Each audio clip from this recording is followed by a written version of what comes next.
What's going on, Rhythm Gaming fans? I hope you guys are having a good weekend, and it's time to look at this past week's Rock Band 4, Guitar Hero Live, and Rocksmith news.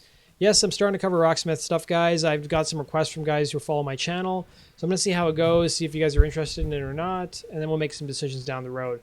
So let's look at this week's Rock Band 4 news. So looking at Rock Band 4, we had a 4-pack from the boy band One Direction. It includes songs like Never Enough, Best Song Ever, Story of My Life, and What Makes You Beautiful. And I think this pack really surprised me a lot. I did a review of it on my channel.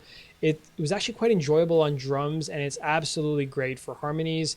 The other big news we had this week is that Harmonix dumped Madcatz. It looks like they will no longer be the publisher for Rock Band 4, and they've teamed up with a company called PDP. They used to be known as Pelican, but apparently PDP is going to be releasing some new guitar and some new drums later this year.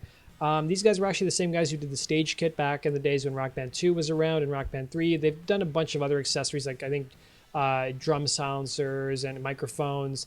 And Harmonix is going to have more information about these new guitars and drums at PAX East, as well as at E3 this year. So stay tuned for my channel for the latest news for that stuff. We'll be covering all that.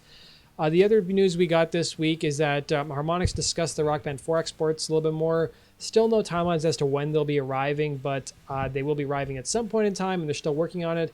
And any entitlement DLC that you previously bought, you will be able to access eventually in Rock Band 4. We also got some new information about the April update. So there's going to be a bunch of song fixes in the April update in addition to getting set lists. So Harmonix released a list of songs that are getting fixed, and depending on whether the charts are being changed for the songs, the leaderboards for those specific songs will be reset in April as well. The other piece of news we got is that in Harmonix's announcement about their new partnership with PDP, they talked about a major update coming this fall to the game.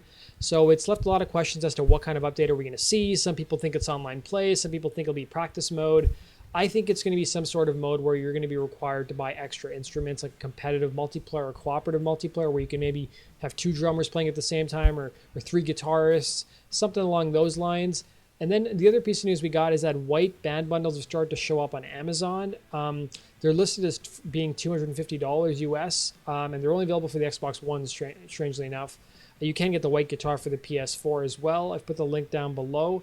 Turning now to the Guitar Hero Live news, we learned there's a major update coming to GH Live at the end of the month. There's going to be a bunch of bug fixes. No news as to whether we're going to see any kind of gameplay improvements as well, or new game modes. Looking at the premium shows we got this week for GH Live, we got 2 premium shows. One is Rock the Ages for 2003, featuring Incubus, Chevelle, and Marilyn Manson. And then we got a Women That Rock premium show featuring St. Vincent, Deep Valley, and Hailstorm.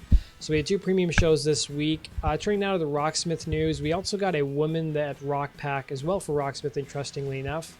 Got a 5-pack including Celebrity Skin by Hole, Take It Off by the Donnas, Cherry Bomb by the Runaways, Heaven Knows by the Pretty Reckless, and Flyleaf, I'm So Sick. You can buy the whole pack for $11.99, or you can get each song for $2.99 as well. That does it for this week's Rhythm Gaming news. Thanks for watching, guys. And I want to know from you guys, what do you guys think of me covering Rocksmith? Do you guys want me to be covering Rocksmith still, or you just want me to focus on Rock Band 4 and Guitar Hero Live? I was planning on covering the Just Dance games that come out later this year, as well as maybe any other Harmonix announcements like Rock Band VR and so forth. Thanks for watching, guys, and take care.